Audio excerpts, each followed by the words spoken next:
Hello. Hello, Hello. everyone. Hello, Mohammed. Hey. Hello, Eric. How are you? Doing great. Oh, Thanks for asking. Great.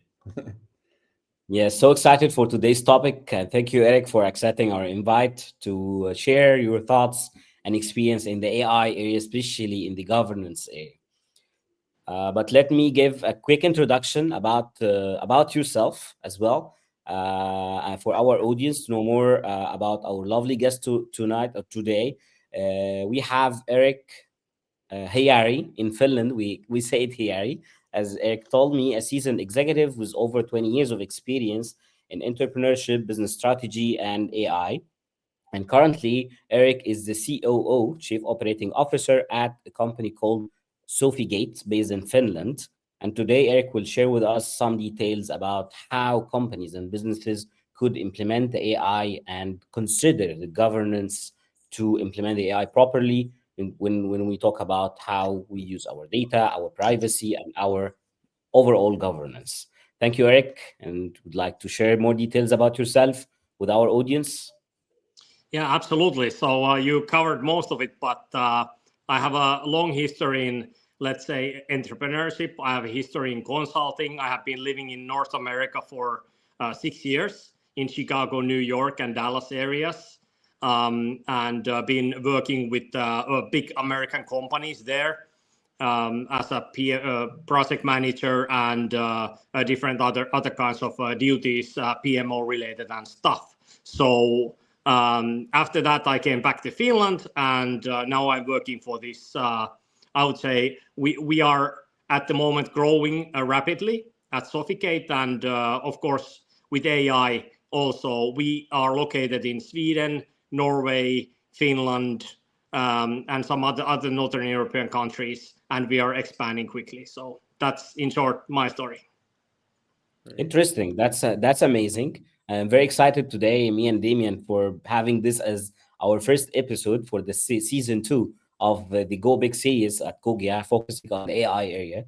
But let's start our conversation. And my first question for you, Eric, on what is the definition of AI governance, and why do you think it's a very crucial and important area to focus for businesses, especially today with this huge hype around the AI and artificial intelligence and the potential using it for businesses?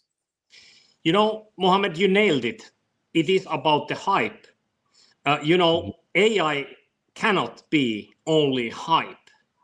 And I Mhm. believe that is the key for the governance side. So the AI leadership and governance in our understanding and my understanding comes from the fact that we have to put certain operating model around how to manage AI and how to do those decisions, like when to use it, with what data to use it, what aspects of AI to use, and so on and so forth. So in short, that's AI governance.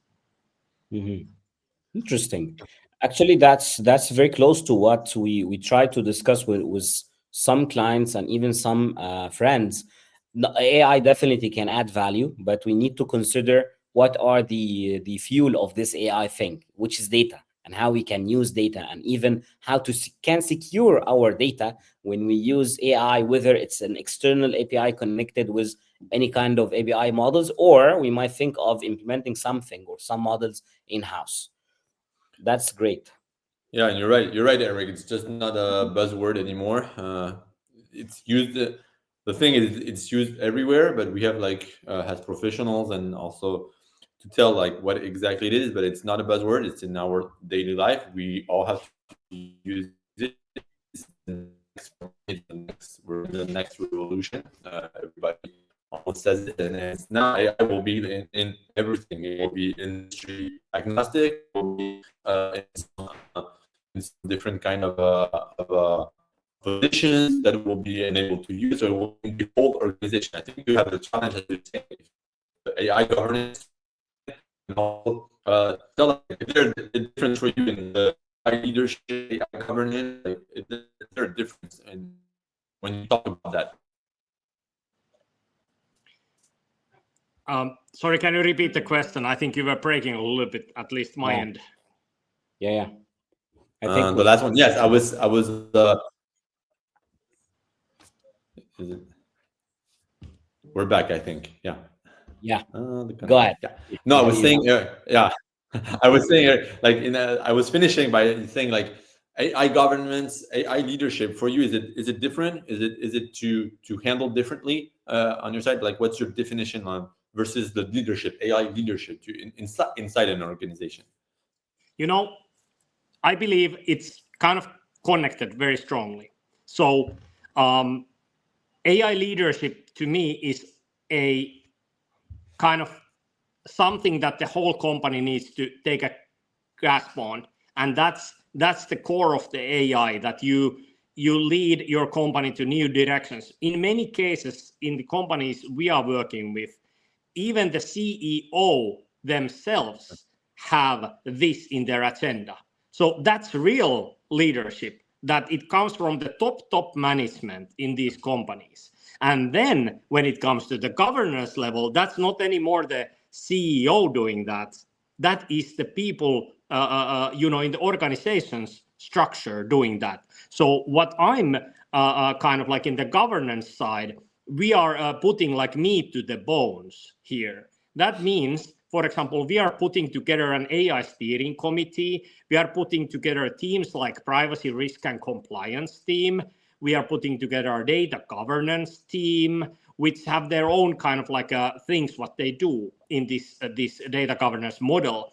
And also we have something called AI Factory, which is the core of our Sofigate's approach to this AI leadership. So kind of like that kind of thing kind of answers to your question, I believe, that how do we actually do it?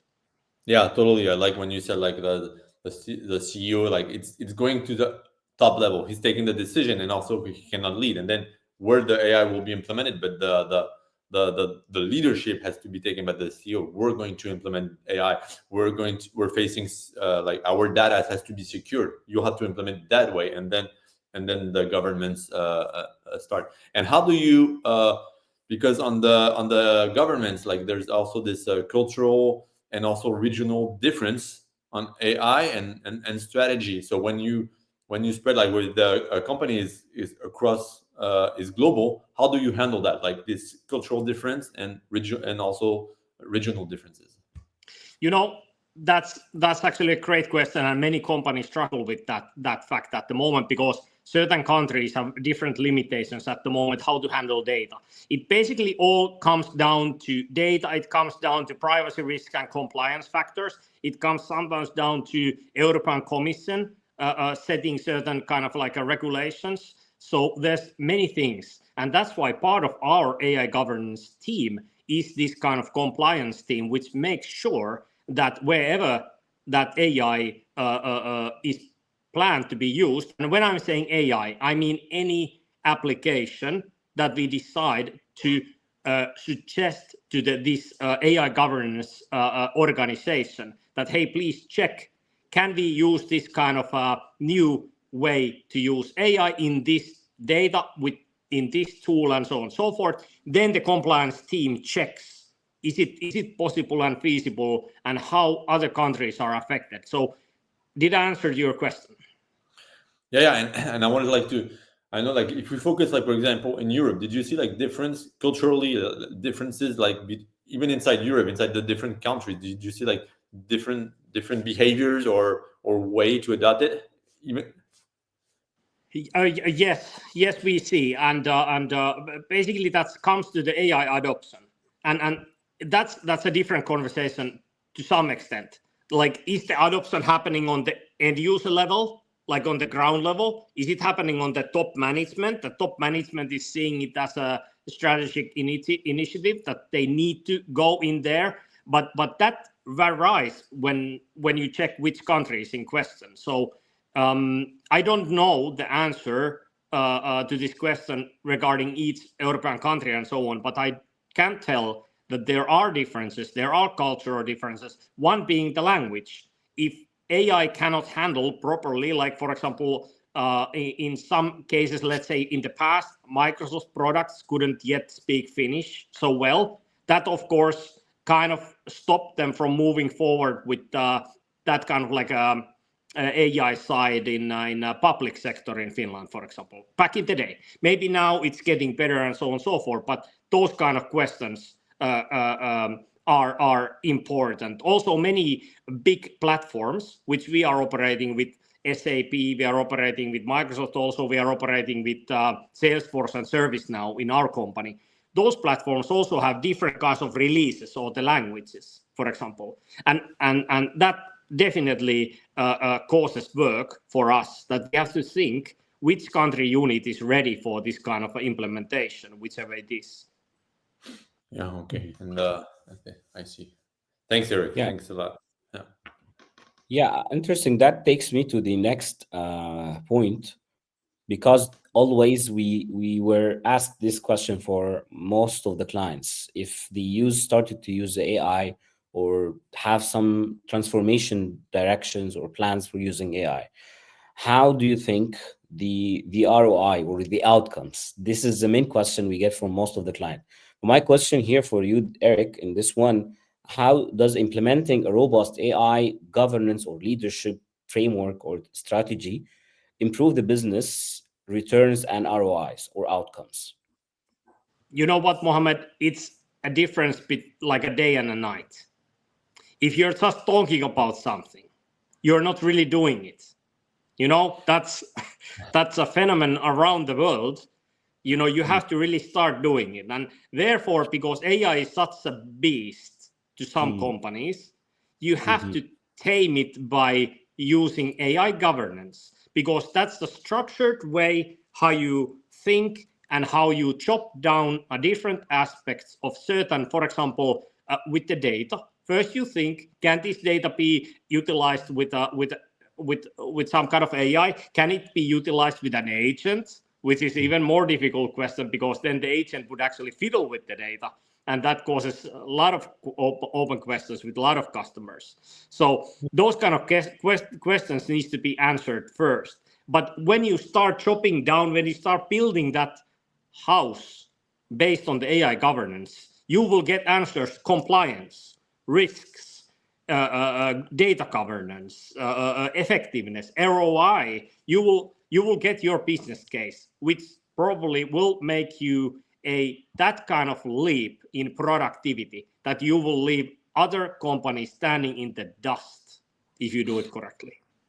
Yeah. Yeah, that's true. Yeah. I think No, Damian that's can correlate what we have with our clients regarding this part. Would you like to share this, Damian? Your thought on No, I this? totally agree. That's also the way we process us, at Cogya, when we implement like specific solutions, like, and it's to find a bottleneck, a moment, like where in the company where's the biggest struggle. And what we see all the time is, like, as you were mentioning, Eerik, like night and day, like the ROI on AI is crazy. Like, I think we all worked in digital transformation during many years. Now we're on AI transformation, but the outcome is not even comparable. Like, it's great, and even scares, like, humanly talking. Like, we have some case us, like, where, oh, the outcome is so impressive. It's just not the technical adoption, or because even technically it's maybe easier than 25 years ago of implementing a technical solution now than before, but now there's the humans to accept it and use it. So the big struggle is, like, in the governments, how to use it, not to be scared of it, because it will use. That's a main moment, because as you were saying, the return, the impact, when you identify it correctly inside the organization, it's huge. It's just I often say that word, like, it's crazy, the outcome. It blows the mind. So you exactly replied, and we're totally aligned with that, Eerik. So it goes to a question, like, we all have in mind. We don't have to unveil a client or whatever, but what's your, like, can you share a real success story on an impact it had on the business or industry wise? Just to, don't name anyone, you don't have to, or if you want you can, but to tell us more, like, to be in a practical thing. Yeah.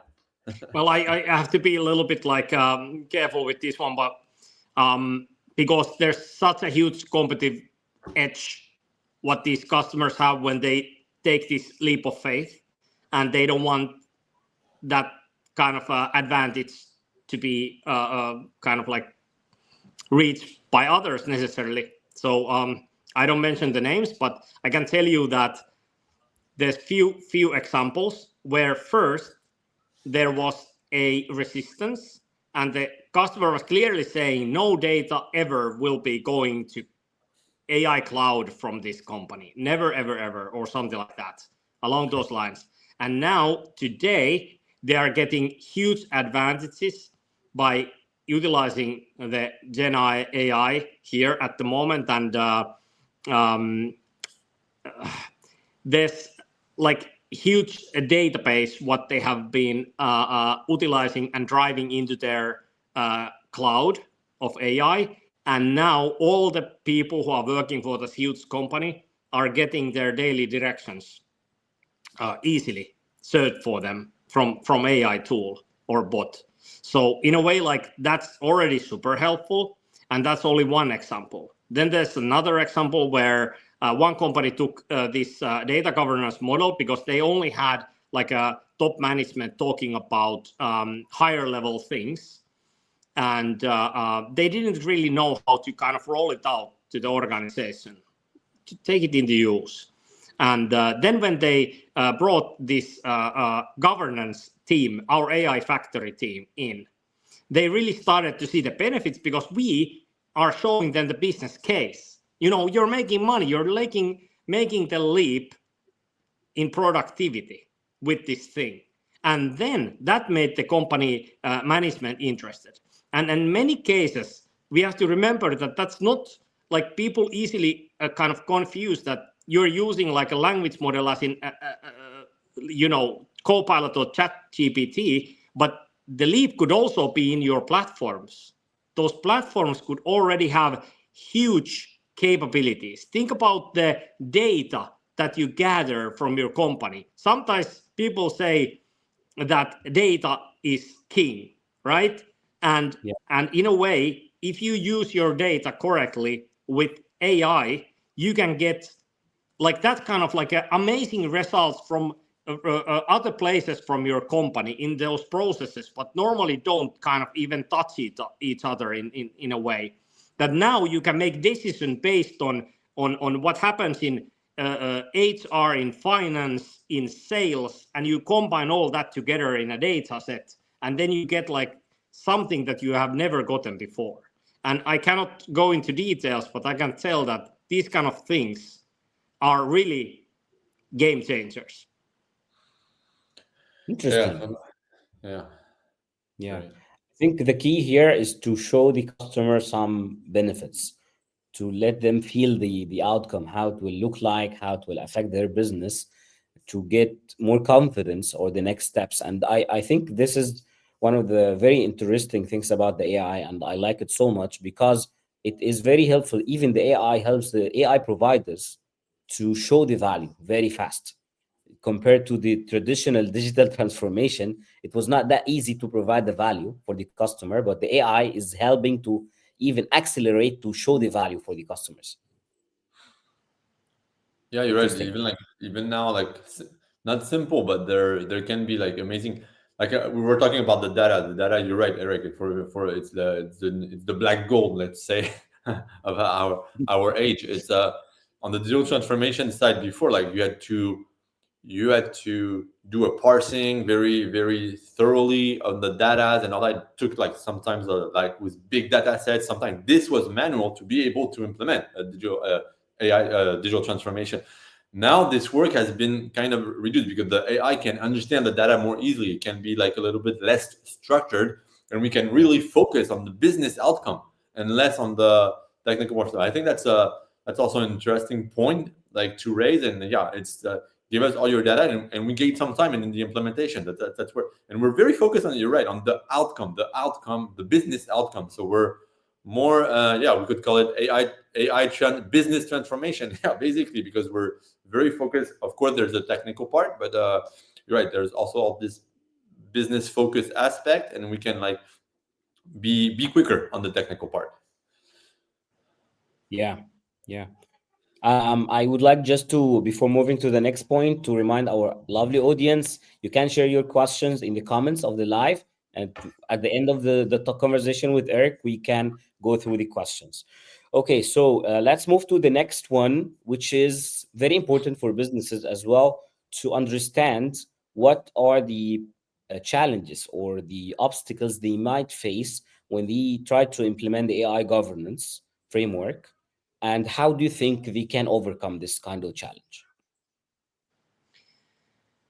Well, of course, we covered some of the challenges already, and we saw the regulatory compliance, privacy matters, things like that.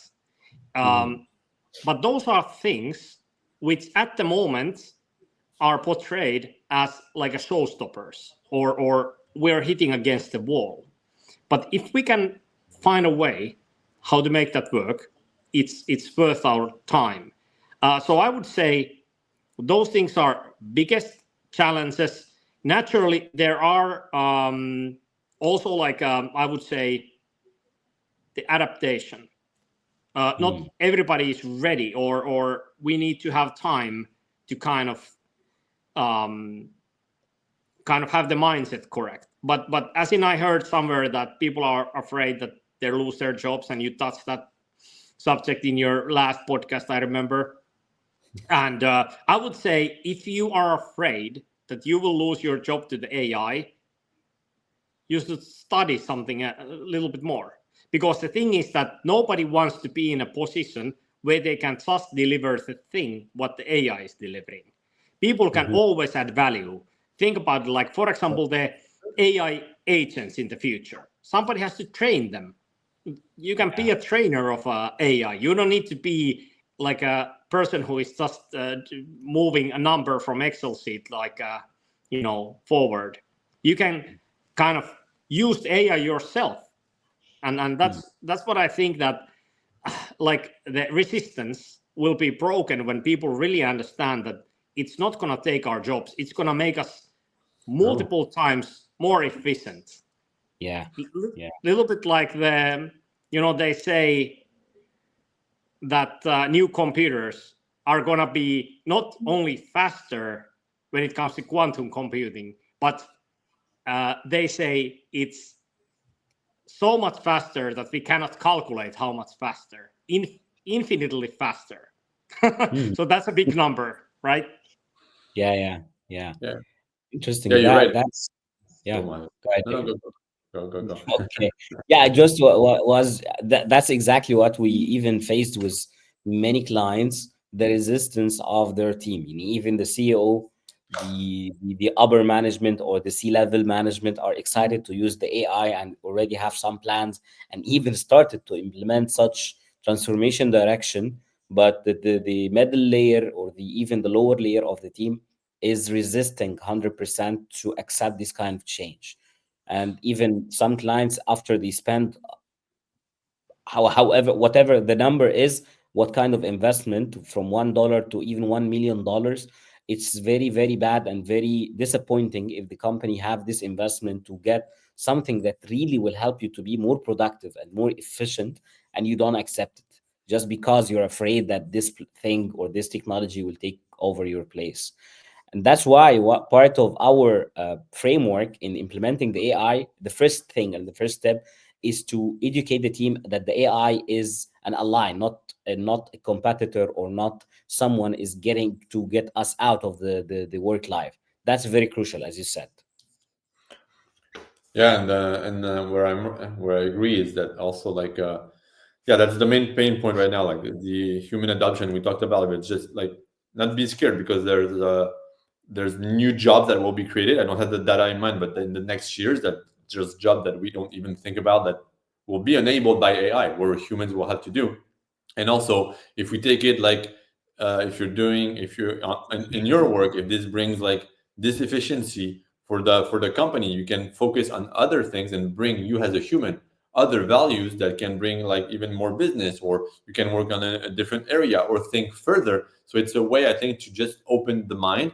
And okay, it's useful. It even takes me like a task that maybe I didn't like to do before, and not it's not an enemy. It's helping you, and we have to like see beyond.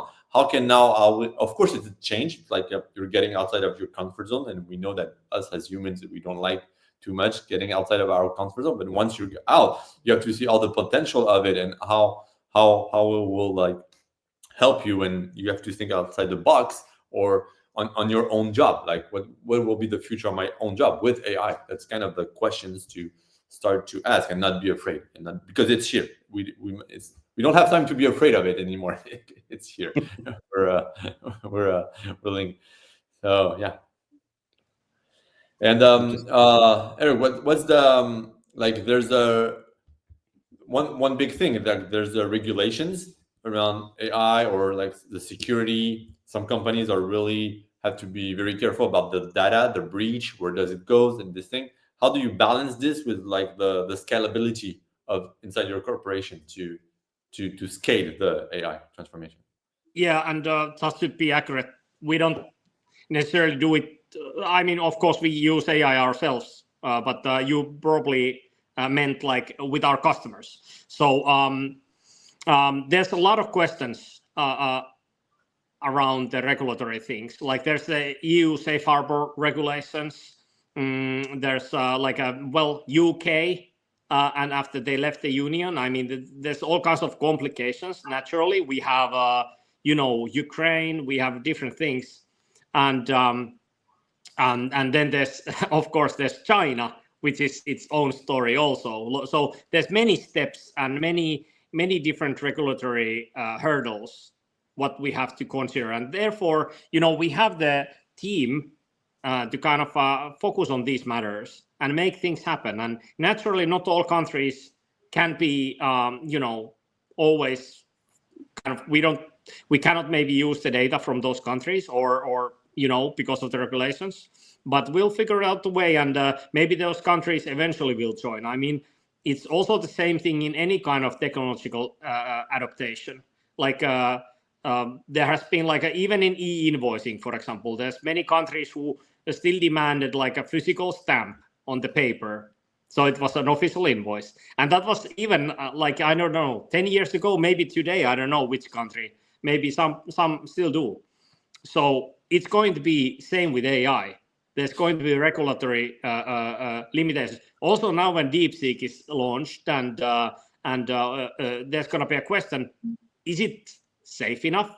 Is it something that kind of makes more harm, because you can do bad things with it potentially? So those kind of questions cause problems for the lawmakers and those folks who are making regulations, and I don't know how those are going to be shown in the future, or what kind of regulative changes will be happening. But we're sure ready, and we're serving our customers and giving the best we can.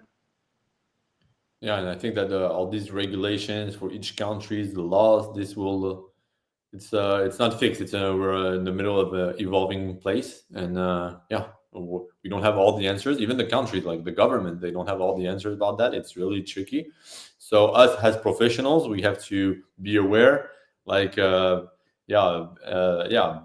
be up to date on all that, to be the best professional for the clients. But now it's a little bit, there's a lot of blurry parts for me on that part. How it will evolve, I don't have the answer yet, or it can be just a full conversation on one of our talk. But it's good. Thanks, Eerik.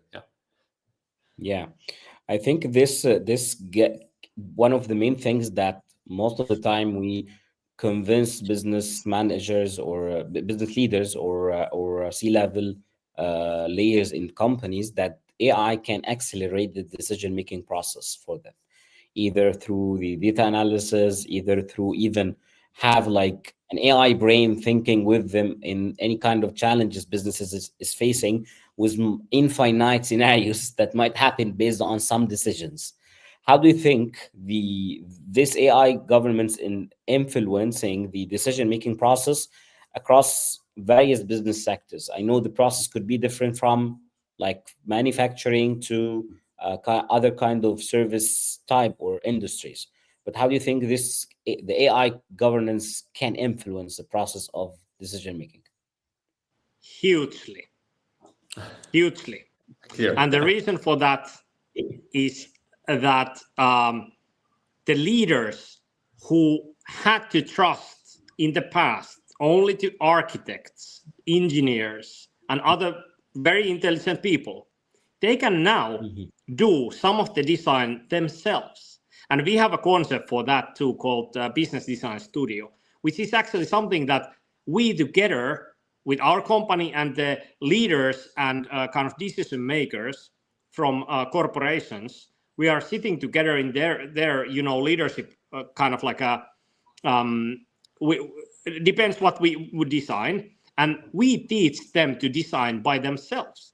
And naturally we understand it's not like ready-made design that you can implement those immediately. Naturally you need to get an architect, you need to get SMEs to check is that valid and viable and so on sometimes. But the thing is that now our management can actually take part of the design. And that's cool. And that's made possible by AI, really, because you don't need to now learn 100 books to be able to design an engine to the ship.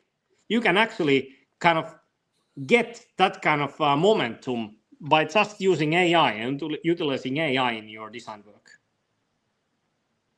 Interesting.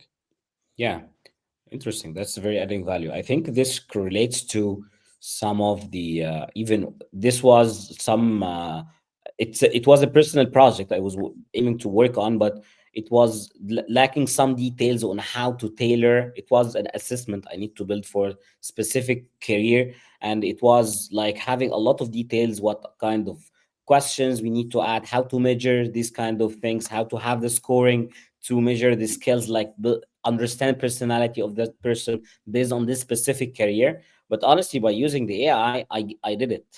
I found myself got got the thing that I was even dreaming to have it, and I don't know how to use it. Just talking to the AI, thinking out loud with the AI, and start define and understand what are the steps, and you just follow the steps, nothing more.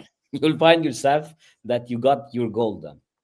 Interesting. I know you like to talk a lot to our own AI agents. He's the pro for that. I know you spend a lot of time discussing with I Part hope that of the you won't team. not give you family issues or anything, but I know you talk a lot with our own AI agents. Yeah. Yeah, talking about like personal, I even on the other project and with clients, there's a big topic is sustainability, especially in your, I think in your country, Eric. Like, how do you see this is helping like businesses? And there's also a big challenge is also sustainability on the energy. It's asking for the global world. Like, and we have deep sea coming and saying, okay, we're better, less efficient, yeah, more efficient, less energy. This is a big topic which covers energy, but also beyond sustainability inside business. It's a big thing. What's the role you think like has even CEOs to say, okay, we're going to use it and have this balance of using it and not in the sustainability in mind? You know,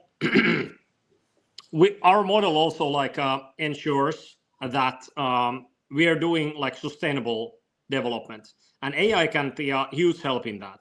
And also ethical way of using AI is part of the sustainability naturally. So all that comes together, and naturally these are not necessarily sales aspects always to a company, but some companies do operate on a basis of high levels of sustainability because their consumers are quite knowledgeable about those things, and sometimes make the decision based on the sustainability choices those companies made. So it's a big part, and really I'm glad to be in Finland where we have a lot of wind and nuclear and water power. And naturally, I mean, it's already a good combination when you don't want to pollute the air with the CO2. So we are quite sustainable country, and that's actually one reason why there's a lot of AI computers, like a huge supercomputers now in Finland. Google is making a data centers here in middle of Finland, like nowhere, we would say, but nowhere meaning as in there's a lot of empty space, and it's in the forest of Finland, but there's huge amounts of energy available. So energy is king when it comes to sustainability, when it's clean, because we do have clean energy here and we have a lot of it, especially if it it's a windy weather. We have a lot of excess energy at the moment in Finland, and it's going to be even more in the future. So I don't know, did I answer your question? But that's naturally a big thing for many companies who are operating, at least here, and also like globally, if they're making decision where they should put their data center or is the AI, where is the AI located? Because some say that it's like throwing a bucket of water to a steamer. So takes a lot of energy to run AI too. Yeah, no, it's you answer. It's also like to seeing your perspective, like in Finland, like it just brings me that there's solutions that will come, solutions that will exist. It's also, and we're also coming on innovation. I think we'll have to innovate on that, but there will be.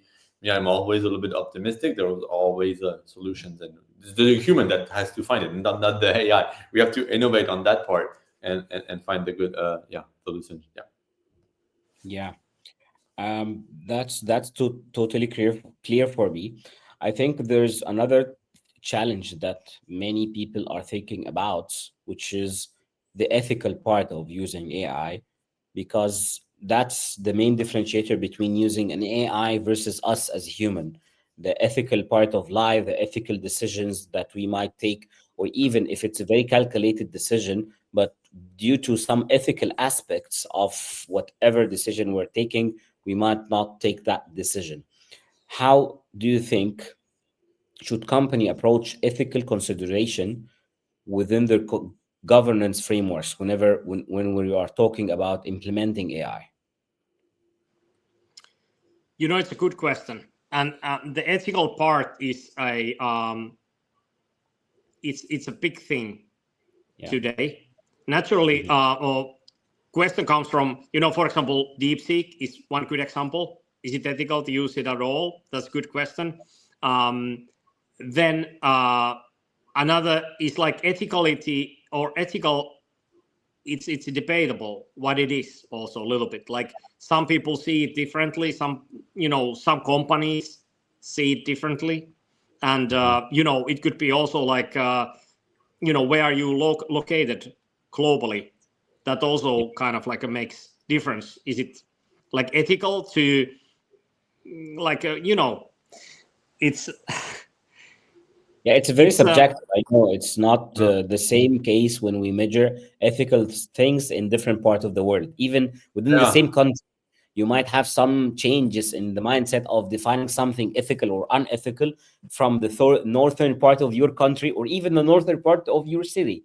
Even the neighborhoods, even sometimes we have different aspects to measure things. Even us, remember, Mohammed, we had like recently, we had, I remember your question. It was on with a client on AI, and the question of Mohammed, is that ethical? And so for Mohammed, it was not too much. For me, I said it's okay. But we had this question, and it happened like 1 week ago, something like that. Yeah, and we also have like this kind of thing where doctors are using AI, and then we come to I don't know, is it ethicality really? I mean, it's kind of a little bit to do with ethicality also, because if a patient gets medicine that is given by the doctor, but the doctor is using AI, telling the symptoms and asking AI what medicine would be best for this symptom. So then it's debatable. Is it ethical to believe that the AI is correct? What if it's delusional? What if AI is giving a wrong answer or something like that? And I think those things at the moment in European wide, there's some companies which operate with, for example, medical companies and medicine companies and others, which are kind of like getting those approvals from regulatory bodies which are governing the medical industry, and some bigger players get like approvals that they can use in their platforms. They can use AI, for example, recording the doctor's office visit and then transcribing that into AI text, and then doctor is just pressing enter that, okay, yeah, this is what happened when I tested the knee and checked the throat and whatnot, right? But then again, it's a little bit ethical. So I think we could spend rest of the night talking about this, but it's definitely a good subject. No, it's one, like, just quickly on what you raised on the health part, like, is the doctor using AI to go to the patient? I think one thing to raise, like, this ethical thing, is transparency. Like, if we were like doing the patient directly to talk to the AI, we're not replacing doctors, whatever, because they'll need stuff, but that will raise, and then it's on your goodwill, you as a patient, to go and take the medicines from the AI. But if there's, like, in between the doctor that asks the AI that replies, it's a lack of transparency for me, like, in between, and we have to be transparent. We're using AI, what kind of model? That's what we do. Like, none of us, like, okay, yes, we're doing that. We're using AI and we're using this model. We're not hiding it. We're transparent. So one of the ethical thing is also to be transparent on what we do on AI, how we do it, just on the ethical part. Getting back, maybe, Eerik, like, the final questions on your side. It's very, very broad. Like, what do you think for you, like, the next future trends on AI governance, and also maybe what innovation can come up? Like, it's very, very open. You can be you can have fun answering that one. What kind of innovation comes out of our company is focused on joining the business and IT together, and that's done with operating models and business technology standard that we utilize, and it's a free open standard that everybody can use, but we're combining AI to that, and that means that companies in the future will be running in a models assisted by AI governance, which kind of runs through those ideas. When you get an idea of an AI, hey, could AI do this in my company? It's going to be run through that process of AI governance, and we're going to check the risks. We're going to get everything from that trip. And I'm sure many companies like you are doing that, I'm sure. And I truly hope you do.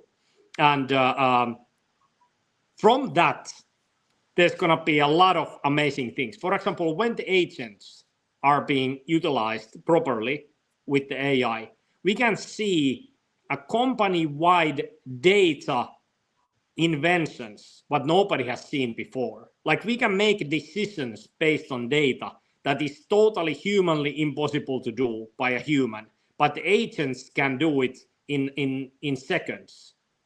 Yeah, that's going to be, I think, huge game changer. And somebody said, I think it was Steve Joe, who said it's going to be an HR department for AI agents soon in companies. But I don't know, do we want to go that far? That's quite far-fetched at the moment, but I think it's going to be so much different. Those platforms that can provide AI capabilities, they use millions and millions of dollars to develop those AI capabilities. And when those hit the market, or companies and consumers, we're gonna live in a totally different kind of world.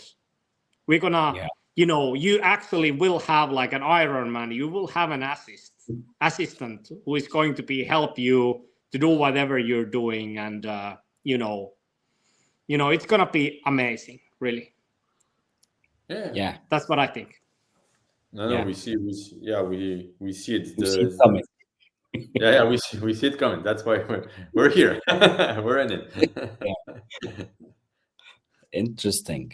Okay, so I think we're done with our points that we were discussing with you, Eerik, today, and we got some few questions from our audience. Let me show the questions and discuss. There's a question: can AI be utilized to monitor and ensure safe and ethical use of AI? I think you answered this partially, but would you like to add more aspects to it? I think the question is more like, can the AI be policing AI itself? Yeah, that's how I understand it also. Yeah. Well, that's actually amazing question, and not sure am I kind of the right person to answer this, but I personally believe that it is possible because we can have certain kind of triggers. We can have a program that has some thresholds that when uh, uh, AI is kind of like a, how should I say, tasting, smelling, seeing too much something in the company. Like maybe we can even, let's take like something as like for example, using the AI to correct things. For example, if somebody is doing a lot of, like, let's say some, I don't know what that would be, but some kind of malicious things, or something that is not ethical in the company. Maybe the future AI can kind of like a give like a warning sign that, hey, you're not acting for the behalf of the humanity here. You're doing something else. Or if it's just a company who wants to avoid certain things, for example, let's say there's a legal company who has some ethical walls in place, for sure the AI can govern that the lawyers are, for example, not fiddling with the other companies' information because they have that ethical wall in place that they cannot, fiddle with the other case or something. I mean, I'm sure it's possible. I hope I answered the question. Yeah, and also you're right on the who's the good person. It's because the goal of it is also how to, because we've done that in the digital transformation, like with the containers, like Kubernetes, whatever. Like maybe it's about like have containers of AI spot that the AI will watch another AI. I'm just imagining like this kind of a thing. It's but yeah, everything's possible. The worst thing is that it could find out that humans are the problem, right? Yeah, yeah. I think regardless the ethical part of the AI itself, but even we use it internally for our internal use or for clients to validate even the outputs of the AI itself. If you're using like one of the open AI models and you got some results, you can validate this result by another models from Gemini, from even DeepSeek, from whatever model. But in that case, you start get multiple perspectives of the judgment and the assessment of the result, regardless it's something related to ethics or not. But I guess this can be done but we need to collect all the ethical stuff and things, and it definitely will take time to cover the multiple differences and diversity aspects we see ethical things from different countries. Amazing. Well, let's move to the next question. Thank you, Kerbal, for your question. Now we have George. My congrats for this session, gentlemen. A few comments, please, on the rubbish in, rubbish out, or more pickingly bad data for AI-driven decisions. So few comments, please, on the rubbish in, rubbish out, or more plainly bad data AI during decision. Okay, so I'm guessing this means from George. It means like when the data is not really good, and the data is kind of like not sustained or maintained badly or something like that, and then you are letting AI do decisions based on like bad finance data, for example. I think that has already happened in the world. I mean, in some stock market bots and so on and so forth, where things take a wrong turn very easily. And therefore, with the agents also like this, when we are working with the companies, we are always suggesting that when the results from the agent comes, always human will evaluate, will that be actioned on? So we don't want to let, at this point at least, when we don't know enough, we don't want to let the agents run free. We want to kind of like control the AI. Yes. So therefore, I'm thinking the rubbish in, rubbish out. If you see that your data is rubbish, you need to hire a bunch of summer trainees and fix that data first in your company, and then you can run the AI. And the AI can be used to fix the data also. Like the AI is a great tool to redo your rubbish data from your database. So I'm not a DBA, but I'm sure that can be done. Yeah, that's good what you said, because I think, yeah, you can have like bad decision or driving, like for example, if you use ChatGPT as a broad tool and it's not trained on your own stuff, that maybe some outcomes can be challenging. But us in our job, for sure, that's always what we say to our client: you put AI and you just don't like follow it instantly.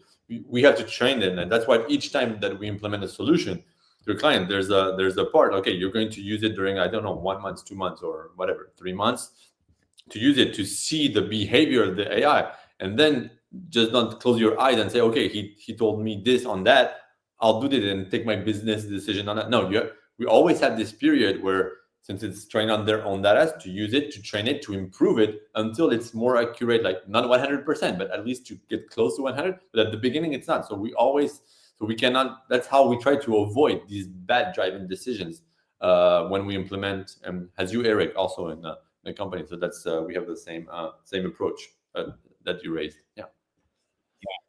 Yeah, I think this is even part of our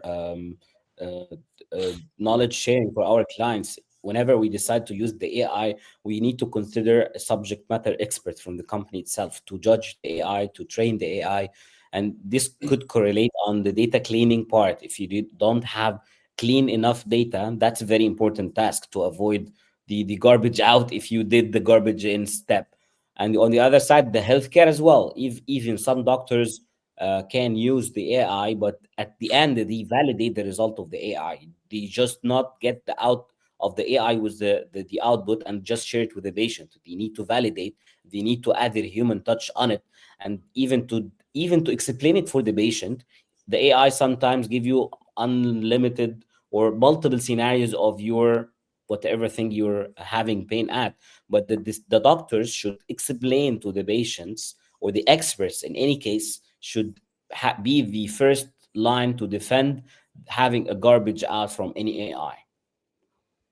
Thank you, George, for your question. Moving to the last question, that's a bit long, from Calvin, yeah, coming from the US. How does the potential for AI to develop or simulate personal attributes like empathy, emotional intelligence, or even subjects' feelings challenges our understanding of rational decision making? That's the first part. The second part: what are the implications of how we design, implement, and regulate AI systems, particularly in the sensitive area like healthcare, added customer service, or even personal relationship? That's a big topic that might need like very long discussion. But what do you think, guys?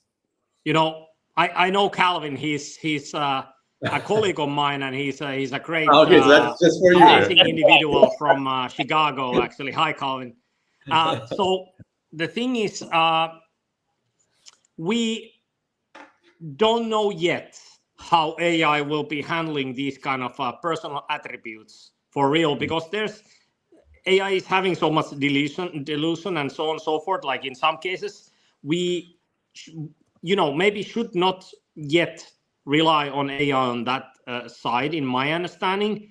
So therefore, I again suggest that there would be always like a human at the moment still who would be kind of like executing that decision. So AI will be more like suggesting, helping, and then the human will be executing, because otherwise we is the AI doing necessarily the right decision here? And then when it comes to sensitive areas like healthcare and customer service and so on, we all know and heard stories about somebody fooling the customer service agents and things like that, and then the bots got totally crazy. That I believe that can happen with today also. But therefore, we need to have again human control still to make sure, or the bots will always like that they will not learn so much that they will change their whole agenda, that it would be more simplified in that sense. We don't yet know how much we can use it in healthcare. We can definitely use it as a helpful. Think about doctors. They read like a huge amount of books and they have knowledge. When they have AI with them, they can be like every doctor. They can have like a much more knowledge than one doctor who is specialized on, for example, children or some other field of medicine. They can get like a suddenly they will become experts of a heart surgeon level or something like that. I don't know because I'm not a doctor, but I'm thinking that could be helpful in nowadays, that we can actually get that kind of like assistance as a doctors, and that would be huge benefit. Also, like if doctors forget something, they could be tired. They're human too. AI is never tired. So it will always suggest something. So it will help the doctor's process to give the best possible Medicare for the patients. Interesting. I might add as well here for the healthcare part. One of our planned talks, by the way, will be about this topic. We have a very specialized doctor from the US will talk about this. But from what I have got and learned during the last like few months about how they implement the AI in the healthcare, definitely it accelerates the value of the doctors, as you said, Eric, that sometimes it's not that clear for some doctors to define what is the best medicine for your pain or your problem you have, medical healthcare problem or issue. But having such very strong AI agents or engines that have all of these medical use cases and healthcare details, definitely it will help a lot to define faster what are the best medicine, or even what is the pain point, what is the problem. If you're feeling headache, it's not actually the headache. You might having some other challenge or problem in your body system to define these kind of things. For customer service, definitely it helps a lot in many things, but all the time we consider how we can protect the user's data, and that's very, very crucial and very important. But for the emotions part, no one can imagine what will happen. But some people started, honestly, that's scary. Some people started to use it as virtual friends, like talking, asking about some person very personal things, taking some feedbacks. Like I have a virtual friend who is my very close friend, but that's a bit scary for me, honestly. But I think a lot of things will happen in this area in the coming few, not years, but I guess in the very few, like 1 or 2 years. Yeah, that's maybe when just to finish like the topic we talked about, like the laws that will come, regulation that will come in place, maybe in some Yeah, topic that where the world will have to scope some stuffs yeah, yeah. on that. Yeah, Interesting. great. Yani, I think we got on time. We finished the questions. We finished our conversation. I'm so excited for this conversation, Eric, with you. Thank you so much again for this very insightful and valuable thoughts you shared with us. Personally, it adds value for myself. Thank you so much, and thanks for our lovely audience for being with us. Yeah, thanks a lot, Eric. It was very insightful, and we had fun. And thanks for being the first one of this season two. And yeah, a big thanks, and we're grateful to have you during this talk. Thank you. Really, I really appreciate that you guys took me part of this. Thank you. Thank you so much. Thank you. Thank you. Thank you, everyone. Bye bye.